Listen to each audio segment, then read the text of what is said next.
Hello and welcome to Prayak Career Institute's English class।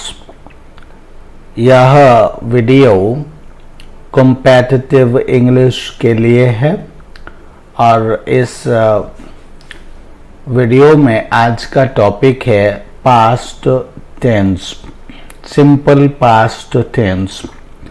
Simple past tense में आज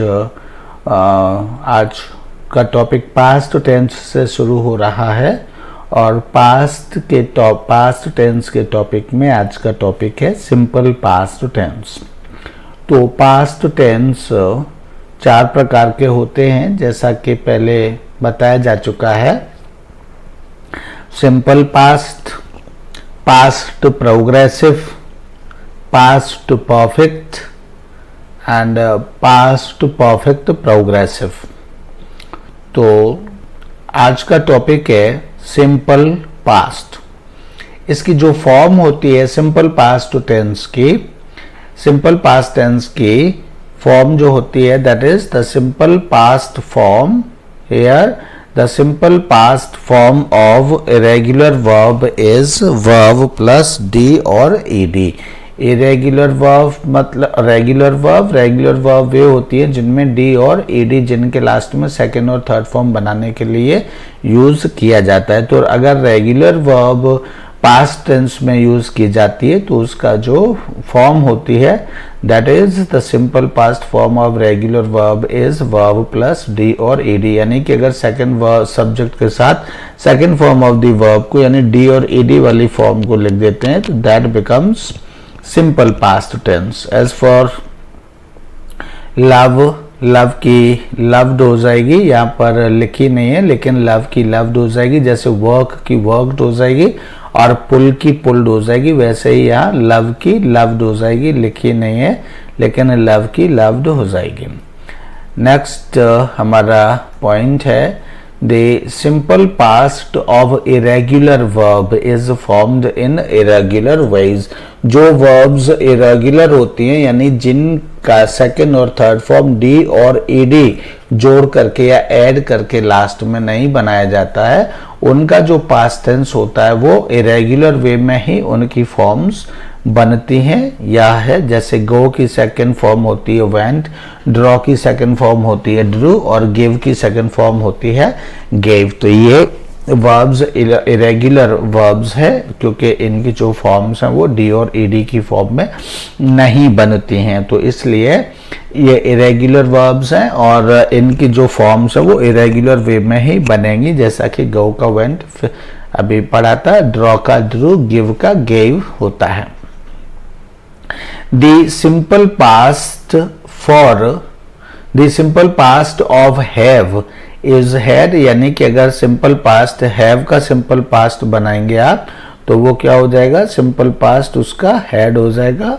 and the simple past of be का जो simple past होता है यानी हैव का जो सिंपल पास्ट होता है वो तो हैड होता है एंड बी का जो सिंपल पास्ट होता है वो वॉज और वर होता है। End of can is could, या तो कैन का सिंपल पास्ट कुड होता है या फिर वॉज या वर प्लस एबल टू होता है। यानी अगर हमें कैन का पास्ट लिखना है कहीं तो या तो कुड लिख सकते हैं या फिर वॉज और वर प्लस एबल टू लिख सकते हैं। तो बी का जो पास्ट होता है वॉज और वर होता है एंड हैव को अगर हमें पास्ट टेंस में लिखना है तो उसकी सेकंड फॉर्म हैड होती है, पहले भी यह बताया जा चुका है।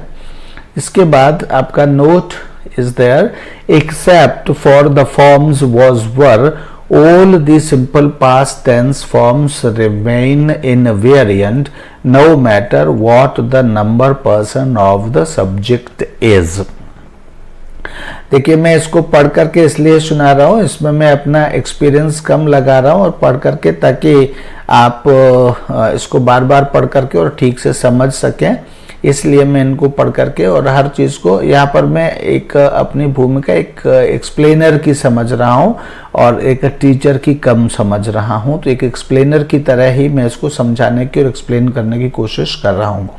तो except for the forms was were, यानी वॉज वर की फॉर्म्स के अलावा, अर्थात वॉज वर में क्या है, वॉज वर में तो ये देखा जाता है कि ये सिंगुलर के साथ वॉज आएगा और प्लूरल के साथ वर आएगा। यानी जब वॉज वर में से कोई देखना हो चेंज, मतलब जब यूज करना हो, जब वॉज वर की फॉर्म को पास्ट टेंस में यूज करनी हो, तब तो आपको देखते हैं कि आप सिंगुलर सब्जेक्ट थर्ड पर्सन के साथ, अगर वो सिंगुलर सब्जेक्ट है तो थर्ड पर्सन के साथ वॉज आता है। फर्स्ट पर्सन में भी फर्स्ट पर्सन आई के साथ वॉज आता है, एंड प्लूरल में थर्ड पर्सन के साथ और फर्स्ट पर्सन में वी के साथ वर आता है, यू के भी साथ वर आता है। यानी सिंगुलर के साथ वॉज आता है और प्लूरल के साथ वर आता है। तो ये जो है पास्ट में वॉज वर के साथ तो होता है, अगर हम इनको छोड़ दें या इसको इग्नोर कर दें, नजरअंदाज कर दें, तो हम जानते हैं all the simple past tense forms, यानी सिंपल पास्ट टेंस की जो भी फॉर्म्स बनती हैं वह सभी, all the simple past tense forms remain invariant. Invariant means unchanged, यानी कि जिस तरह से वॉज के साथ सिंगुलर सब्जेक्ट एंड वर के साथ प्लूरल सब्जेक्ट को मेंटेन किया जाता है, उस तरह से मतलब पास्ट की दूसरी फॉर्म्स के साथ ये सब नहीं देखा जाता है। सब्जेक्ट चाहे सिंगुलर हो या प्लूरल हो, सबके साथ second form of the verb ही आती है और यह फॉर्म अनचेंज्ड रहती है। अगर रेगुलर वर्ब है तो ईडी लगा करके सेकंड फॉर्म आएगी, और अगर इरेगुलर वर्ब है तो इरेगुलर वे में, यानी जैसे गिव की गेव हो जाती है, इस तरह से irregular second form of the verb आएगी, लेकिन second form of the verb ही आएगी। और वहां पर कोई भी no matter what the number, यहां से मैं पढ़ रहा हूं, नो मैटर, नो यहाँ है, देखिए यहाँ ये no, and no matter what the number और person of the subject is, मतलब कोई फर्क नहीं पड़ता कि सब्जेक्ट का क्या नंबर है, मीन्स वो सिंगुलर है या प्लूरल है, या उसका पर्सन क्या है, फर्स्ट पर्सन है, सेकंड पर्सन है या थर्ड पर्सन है, इस तरह का कोई फर्क नहीं पड़ता है। सिर्फ और सिर्फ मतलब वॉज वर्ब जब यूज करते हैं तभी हम ये सब देखते हैं। Was is the past tense form of be, was जो है वो बी का पास्ट टेंस होता है। When the subject is the first और थर्ड पर्सन सिंगुलर, जब सब्जेक्ट हो, जब किसी वर्ब का, यानी वॉज वर्ब में से के जो सब्जेक्ट है, जब सब्जेक्ट फर्स्ट पर्सन हो या फिर थर्ड पर्सन हो और सिंगुलर में हो, तभी वह वॉज के लिए यूज किया जाता है। इन और other cases the form is were, यानी ही और आई को अगर छोड़ दे, ही, शी और आई, इनको छोड़ दे, इनके साथ तो वॉज आता है। या थर्ड पर्सन में कोई नेम है, राकेश, महेश, दिनेश, सुनेश, रीता, गीता, सीता, मीता, दीता, अगर इस तरह से कोई नेम है तो इनके साथ सिंगुलर में वॉज आएगा, अदरवाइज सभी के साथ वर आता है। This is about past tense, past tense की फॉर्म के बारे में। नाउ नेक्स्ट पॉइंट इज, ये तो नोट था, इसके बाद देखिए uses, what are the uses of simple past tense, यानी सिंपल पास्ट टेंस का यूज कहाँ होता है, प्रयोग कहाँ होता है, तो वी नीड टू अंडरस्टैंड, यहाँ हमें देखने की आवश्यकता है। Simple past is used for a past action when the time of an action is mentioned, यानी सिंपल पास्ट टेंस का उस पास्ट के एक्शन के लिए प्रयोग किया जाता है when the time of an action is mentioned, जहां पर एक्शन का टाइम मेंशन किया गया हो कि एक्शन कब हुआ, जब उसका टाइम मेंशन किया गया हो कि एक्शन कब हुआ, तब सिंपल पास्ट टेंस का प्रयोग किया जाता है। फिर से सुनिए, simple past is used for a past action, past के उस एक्शन के लिए सिंपल पास्ट टेंस का प्रयोग किया जाता है when the time of an action is mentioned, यानी जब एक्शन का टाइम मेंशन किया गया हो, जब एक्शन का टाइम मेंशन किया गया हो, मतलब एक्शन का टाइम जब बताया गया हो, तभी सिंपल पास्ट टेंस यूज होता है। सिंपल पास्ट टेंस पास्ट के उस एक्शन या उस काम या उस वर्ब के लिए यूज होता है जिसके साथ उसका टाइम भी बताया गया हो। In such a sentence, an adverb of time is often used. यहाँ an adverb of time is often used हम ऐसे कह सकते हैं, देखिए जहां पर मैं कर्सर लेकर के जा रहा हूं, an adverb of time is often used, या फिर an adverb of past time is often used, दोनों तरह से भी कह सकते हैं आप। यानी इनमें एक adverb of time या adverb of past time usually इनमें यूज होता है पास्ट के एक्शंस में। तो सिंपल पास्ट का यूज क्या है? सिंपल पास्ट का यूज, सिंपल पास्ट टेंस का प्रयोग पास्ट के उन एक्शंस के लिए होता है जिनके साथ उनका टाइम प्रयोग किया गया हो। जब मैंने प्रेजेंट परफेक्ट, हालांकि उसमें साउंड की क्वालिटी ठीक नहीं है, हो सकता है इसमें भी साउंड की क्वालिटी ठीक ना हो, आगे मैं कोशिश करूंगा कि साउंड की क्वालिटी ठीक हो। तो लेकिन उसमें भी मैंने ये बताया था कि जहां टाइम है वहां पास्ट, पास्ट का अगर टाइम है तो सिंपल पास्ट, एंड अगर पास्ट का टाइम नहीं है तो present perfect. The same thing is here कि पास्ट के एक्शन के साथ अगर पास्ट का टाइम आया है तो सिंपल पास्ट सेंटेंस होगा। जैसे फॉर एग्जाम्पल देखिए, mister Rao left this place a month ago. Ago का मतलब क्या है? In the past. तो इसलिए इसके साथ left, what is left? Left is the second form of leave, left. तो इसलिए mister Rao left this place a month ago, ये यहाँ पर जस्टिफाई हो जाता है कि the use of past tense is correct. The screening of the film started at 7 PM, तो यहाँ पर ये सेकेंड फॉर्म है, started एंड टाइम दिया गया है यहाँ at 7 PM, तो इसलिए क्या हो गया? इसलिए इसके साथ पास्ट टेंस, बिकॉज यहाँ टाइम दिया गया है, टाइम के साथ यहाँ second form of the verb यानी कि सिंपल पास्ट टेंस ही आएगा। और यहाँ पर देखिए स्क्रीनिंग ऑफ द फिल्म, ये सिंगुलर है, प्लूरल है, स्क्रीनिंग क्या है इससे कोई मतलब नहीं है, सबके साथ स्टार्टेड आया है। यहाँ लेफ्ट में भी नहीं देखा गया है कि राव सिंगुलर है, प्लूरल है, क्या है, दोनों के साथ singular second form of the verb आई है।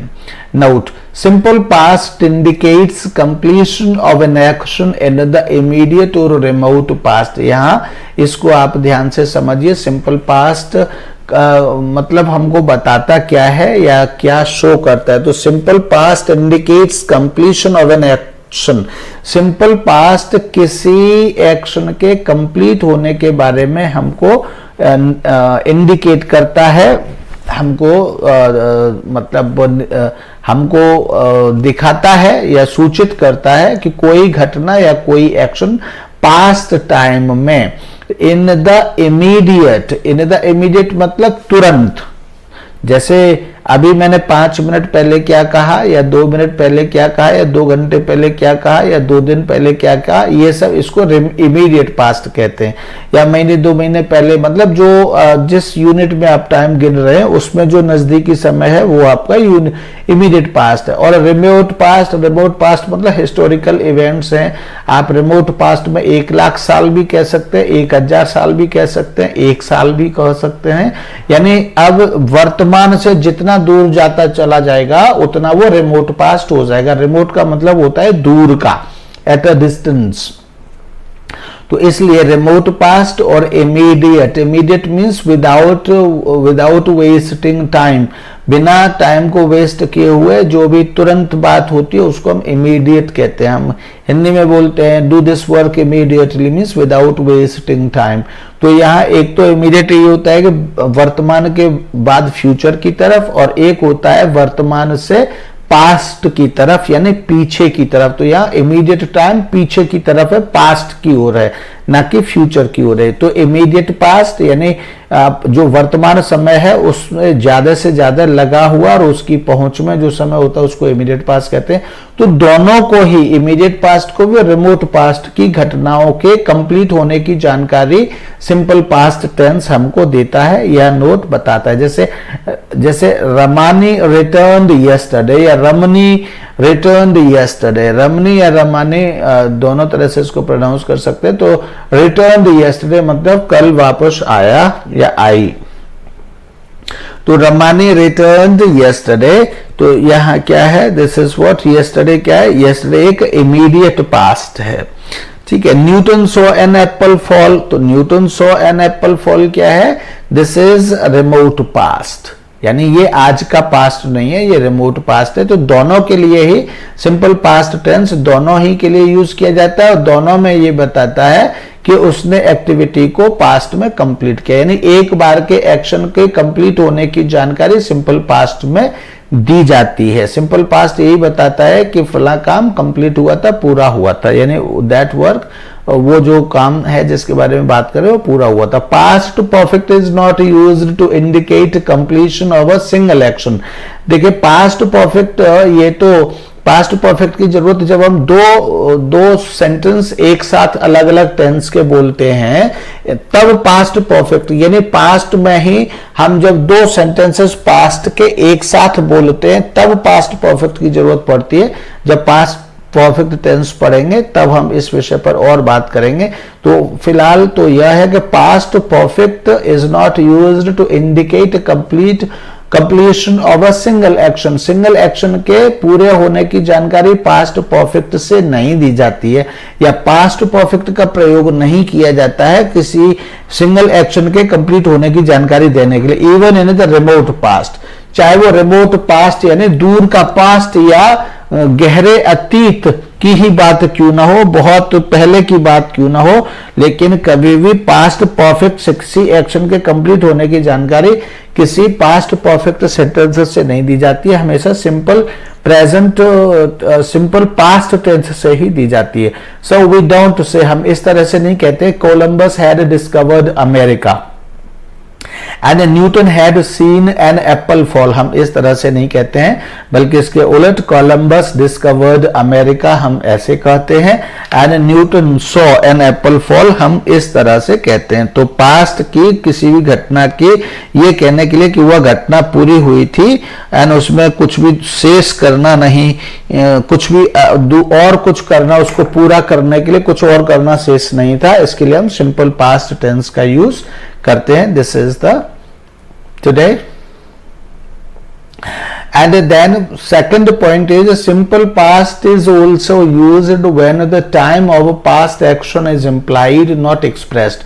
देखिए अभी हमने फर्स्ट पॉइंट में पढ़ा कि सिंपल पास्ट के साथ पास्ट का टाइम तो आएगा ही आएगा, चाहे आप कुछ भी करें कैसे भी करें, लेकिन उसके साथ पास्ट का टाइम तो आएगा ही आएगा। If you are not using past time means तो फिर वो सिंपल पास्ट आप नहीं लिख सकते या कह सकते, बोल सकते, यूज कर सकते। तो अब यहाँ पर क्या है, कई बार ऐसा होता है कि हम पास्ट का जो टाइम है वो इम्प्लाई नहीं करते मतलब सीधा सीधा हम बताते नहीं हैं। कई बार ऐसी परिस्थितियां होती हैं, लेकिन हम क्या करते हैं, एक्शन इज इम्प्लाइड, मैंने कहा कि इम्प्लाइड नॉट एक्सप्रेस्ड, मतलब कई बार simple past is also used when the time of a past action is implied not expressed, मतलब वो प्रकट नहीं किया गया है लेकिन उसको बताया गया है। किस तरह से बताया गया है, या इस सेंटेंस का मतलब ही ये है कि सांकेतिक रूप में भी मतलब टाइम बताया जा सकता है, ये जरूरी नहीं है कि उसको जिस तरह से 9:30, 10:40 इससे पिछले पॉइंट में जो सेंटेंसेस में आया था उसी तरह से लिखा जाए। टाइम को इम्प्लाई करने का एक दूसरा भी तरीका होता है। कैसे तरीका होता है वह आप सभी जो भी बच्चे इसको देख रहे हैं वीडियो को, वो सभी हिंदी में पहले से यूज करते हैं, सिर्फ उसको याद रखना या करना बाकी है। जैसे for example Ahmed got a job in Yemen, Ahmed got a job in Yemen, in Yemen मतलब when he was in Yemen, यानी कि यहाँ पर इन क्या है, प्रेपोजिशन है, और यमन क्या है, प्लेस नेम है, यानी कि किसी प्रेपोजिशन और उसके साथ किसी प्लेस नेम को लगा करके अगर कोई सेंटेंस कहा जाता है तो इसका मतलब है कि वह पास्ट के टाइम को इम्प्लाई कर रहा है। जैसे फॉर एग्जाम्पल मैं कहता हूं जब मैं आगरा में था, तो जैसे मैंने कहा I saw Taj Mahal in Agra, means in Agra means when I was in Agra, when I had gone to Agra. तो इन आगरा क्या है, ये जो है एक past time. I also saw one fort in Agra, और व्हेन इन आगरा, ठीक है। या I met a person, I met an actor in Agra, means when I was in Agra I met an actor there. तो इस तरह से किसी जगह का नाम लेकर उससे पहले प्रेपोजिशन लगा करके अगर हम कोई बात कहते हैं तो उस प्रेपोजिशन प्लस उस जगह के नाम को पास्ट का टाइम ही माना जाता है, ऐसा ये संकेत है। जैसे फॉर एग्जांपल ये फिर से इसको देख लीजिए, Ahmad got a job in Yemen, यानी कि यमन में अहमद को नौकरी मिली थी या जॉब मिला था, यानी जब अहमद यमन में था। He bought this car in Canada, तो मतलब उसने यह कार कब खरीदी थी? In Canada. In Canada means when he was in Canada, जब वो कनाडा में था तब उसने यह कार खरीदी थी। तो इस तरह से simple past is also used when the time of past action is implied not expressed. Past action का टाइम इस तरह से इम्प्लाई किया जाता है और उस तरह से उसको मतलब सीधा सीधा एक्सप्रेस नहीं किया जाता, प्रकट नहीं किया जाता, यानी लिखा नहीं जाता है, और वह इस मतलब प्रेपोजिशन और प्लस प्लेस नेम के सहारे भी जब किसी कोई पास्ट टाइम बताया जाता है तो भी हम पास्ट टेंस ही यूज करते हैं। This is all about this rule. In sentences like these past time is indicated by the context, यानी जो संदर्भ के रूप में पास्ट टाइम दिखाया जाता है, इनमें the presence of prepositional phrase in or at plus place or time also helps infer past time। In sentences में जो in और at preposition है प्लस उसका place या फिर कोई टाइम लगाया जाए तो फिर उससे भी पास्ट का टाइम समझने में मदद मिलती है। जैसे I bought this camera in Japan, तो इन जापान मतलब when I was in Japan, जैसे अभी मैंने कहा था उसी का एक रेपिटेशन है। तो इसको हम हैव बॉट नहीं कहेंगे बल्कि I bought this camera in Japan इसी तरह से कहेंगे। विजय गॉट बैक एट 9 PM, तो अगर यह एट है और उसके बाद यह 9 PM लिखा हुआ है तो इसको पास्ट का ही टाइम माना जाएगा, इसको प्रेजेंट का टाइम नहीं माना जाएगा। ऐसे नहीं कहा जाएगा कि अभी 5 मिनट पहले 9 बजा है, या तो मतलब वो हैज गॉट बैक इस तरह से इसको माना जाएगा, ऐसा नहीं। यानी एट के बाद अगर इस तरह से टाइम आया है तो उसके साथ पास्ट टेंस का यूज किया जाएगा। This is all about it. Second point के बारे में। Now the third point is simple past is usually used in questions about past actions or events। देखिए अभी हमने 2 पॉइंट्स में पढ़ा कि सिंपल पास्ट की घटनाओं के कंप्लीट होने के बारे में जानकारी देता है। सिंपल पास्ट के साथ टाइम जरूर लगा, पास्ट का टाइम जरूर लगा हुआ होता है। एंड सेकंड पॉइंट में हमने पढ़ा कि यह टाइम जरूरी नहीं है कि जिस तरह से हम कल परसों इसी तरह से वो बताया गया हो, लास्ट मंथ, लास्ट ईयर या 10 मंथ्स बिफोर इसी तरह से बताया गया हो। वहां पर जो है इन और एट लगा करके किसी जगह का नाम या फिर कोई टाइम भी आ सकता है। इन लगा करके किसी जगह का नाम और एट लगा करके कोई टाइम भी आ सकता है, या इन लगा करके भी जगह का नाम या टाइम आ सकता है। ठीक है, तो इसलिए इनके साथ हम सिंपल पास्ट टेंस का ही यूज करते हैं। अब जो थर्ड पॉइंट है दैट इज कि जो क्वेश्चंस पूछे जाते हैं अबाउट पास्ट एक्शंस और इवेंट्स वो सब पास्ट सिंपल पास्ट में ही पूछे जाते हैं, पास्ट परफेक्ट में नहीं पूछे जाते हैं। यानी पास्ट से रिलेटेड अगर कोई क्वेश्चन पूछना है तो वो सिंपल पास्ट से ही पूछा जाएगा, पास्ट परफेक्ट या पास्ट कंटिन्यूअस वगैरह वगैरह से नहीं पूछा जाएगा। पास्ट कंटिन्यूअस से तभी पूछा जाएगा जब वो पास्ट कंटिन्यूअस के बारे में होगा। लेकिन अगर पास्ट की किसी एक वन टाइम इवेंट की किसी इंफॉर्मेशन के लिए चूंकि ये वन टाइम एक्शन के कंप्लीट होने की जानकारी देते हैं ये सेंटेंसेस, तो इसलिए ऐसी किसी भी जानकारी के लिए सिंपल पास्ट में ही क्वेश्चन पूछा जाएगा। As for example, where did you stay in Delhi, तो एक बार का एक्शन है और उसके विषय पर जानकारी लेने के लिए सिंपल पास्ट से यह क्वेश्चन बनाया गया है। Why did he laugh suddenly, तो ये एक बार का एक्शन है और एक बार के एक्शन के लिए यह क्वेश्चन पूछा गया है। How did the thief open the padlock, तो ये एक बार के एक्शन के लिए यह क्वेश्चन पूछा गया है। And next note is there note is there, who, note A, who, what used as a subject does not require a dummy auxiliary did। यानी अगर who और what को सब्जेक्ट के रूप में यूज किया जाता है तो उनके साथ did की जरूरत नहीं होती है। जैसे फॉर एग्जाम्पल मैंने कहा who cleaned the floor, यहाँ who did clean the floor नहीं कहा जाएगा, who cleaned the floor कहा जाएगा, who did clean the floor ऐसे नहीं कहा जाएगा।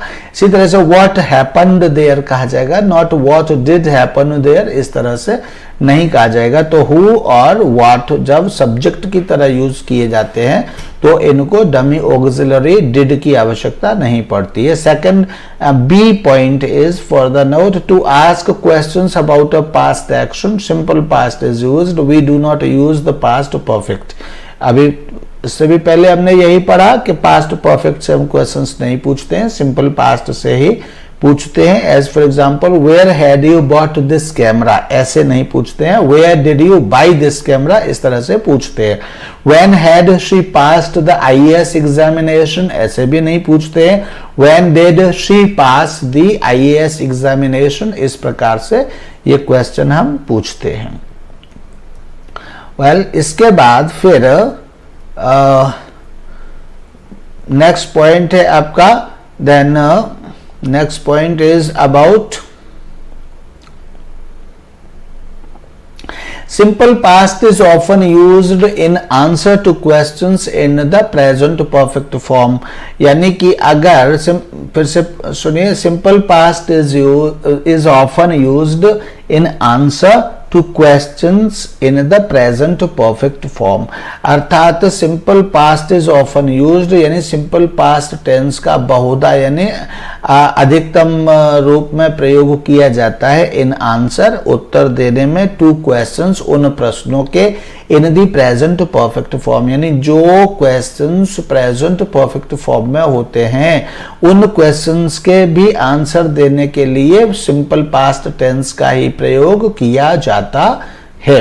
अभी तक हमने पढ़ा है कि सिंपल पास्ट टेंस एक टाइम के एक्शन को कंप्लीट करने के लिए सिंपल पास्ट टेंस का यूज किया जाता है एंड ये रिमोट पास्ट और इमीडिएट पास्ट दोनों को ही बताने के लिए यूज किया जाता है एंड इसके साथ टाइम जरूर आता है एंड टाइम सिर्फ जो है एक्सप्रेस करके ही नहीं आता बल्कि उसको दूसरे तरह से भी उसको बताया जा सकता है, ये हमने पढ़ा।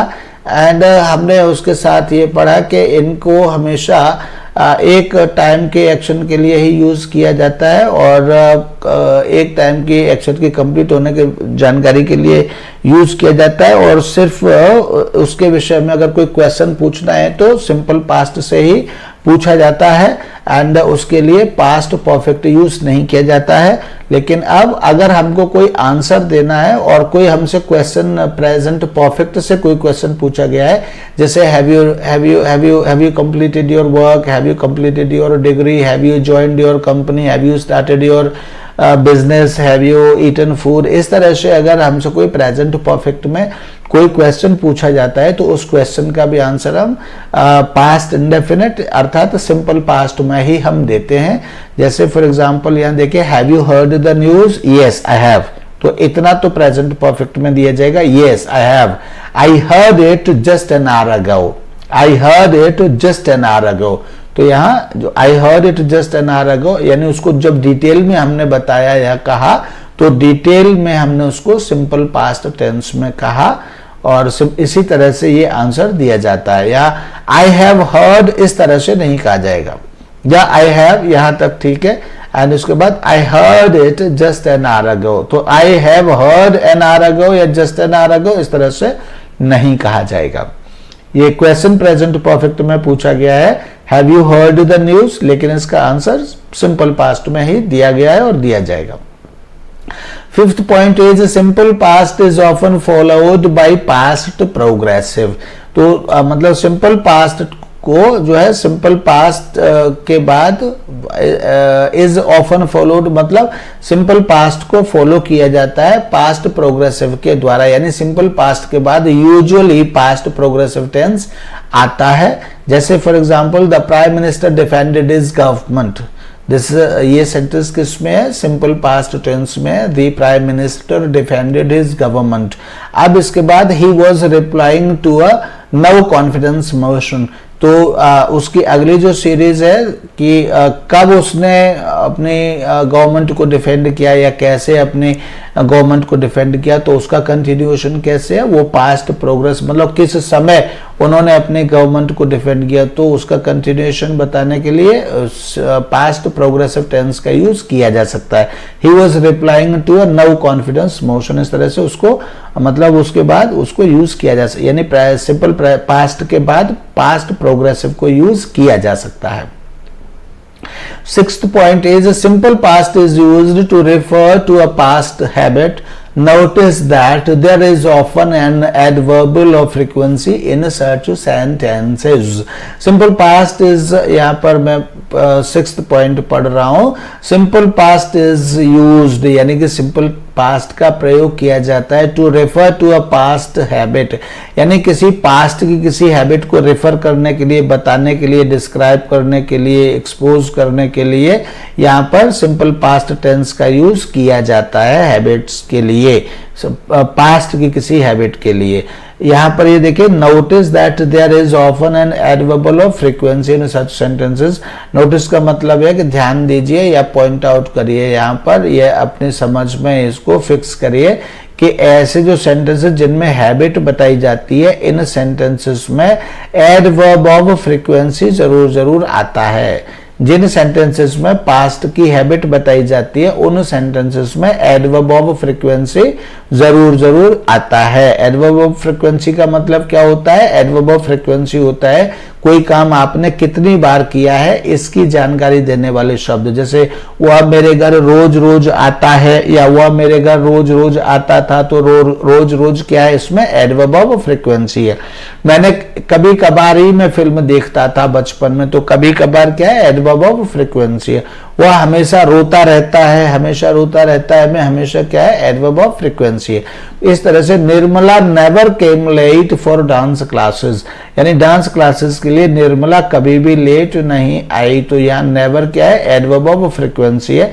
तो एडवर्ब ऑफ फ्रीक्वेंसी के साथ में सिंपल मतलब पास्ट टाइम की कोई हैबिट बताने के लिए सिंपल पास्ट टेंस का यूज एडवर्ब ऑफ फ्रीक्वेंसी के साथ किया जा सकता है और किया जाता है, यही सही है। The staff often complained. Often क्या है? Adverb of frequency. often means many times, usually। तो इसलिए the staff often complained, यानी staff often complained, staff अधिकांशतर कंप्लेन किया करता था। तो this is adverb of frequency, often adverb of frequency है, यानी इसलिए इसके साथ पास्ट की आदत बताने के लिए सिंपल पास्ट टेंस का यहाँ पर यूज किया गया। This is now seventh point is simple past is also used in conditional sentences to indicate an improbable condition.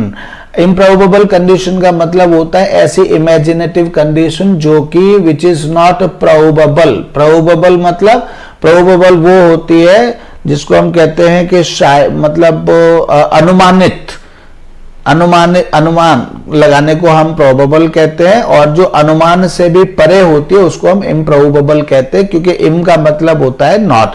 तो सिंपल पास्ट टेंस ऐसे कंडीशनल सेंटेंसेस के लिए भी यूज किया जाता है जो कंडीशनल सेंटेंसेस इम्प्रोबेबल कंडीशन यानी कि हमारी कल्पना से परे, जो सेंटेंसेस हमारी कल्पना से दूर होते हैं, और उन सेंटेंसेस को अगर हम यूज करते हैं, बताते हैं, बोलते हैं, तो उन सेंटेंसेस को बोलने के लिए सिंपल पास्ट टेंस का यूज किया जाता है। जैसे if a ghost appeared we would scream.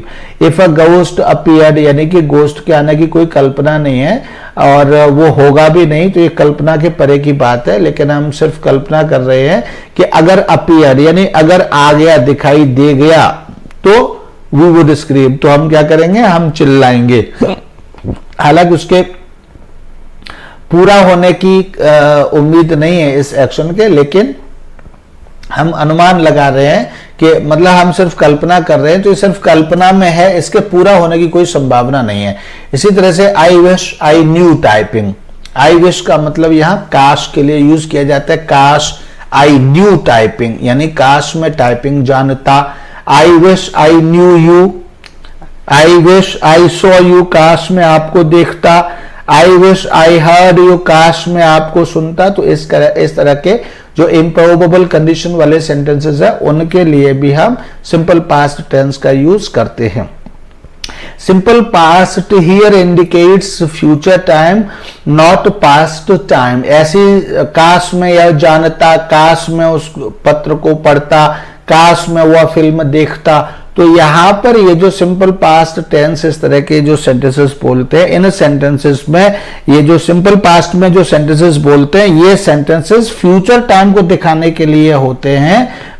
Past का टाइम यहाँ पर यह नहीं दिखाते हैं, यानी फ्यूचर के लिए ये काम करते हैं यहाँ पर। आज के लिए इतना ही। अब चूंकि वैसे तो आज मैं पास्ट की आपको प्रेजेंट परफेक्ट और पास्ट की एक एक्सरसाइज कराना चाहता था, लेकिन इसलिए पास्ट टेंस को बताना जरूरी था, तो आज मैंने पास्ट टेंस इसलिए लिया। कल मैं आपको इसकी एक्सरसाइज कराऊंगा, और जब ये टेंसेस खत्म हो जाएंगे, टेंसेस खत्म यानी फिनिश होने के बाद, यानी टेंसेस पर मैं अपनी बात कह चुकूंगा और ये वीडियो आप तक पहुंचा चुकूंगा, उसके बाद फिर मैं टेंसेस पर सभी एक्सरसाइजेज और स्पॉटिंग एरर की भी एक्सरसाइजेस में आपको इस वीडियो में सॉल्व कराऊंगा। Thank you, that's all for today, bye bye.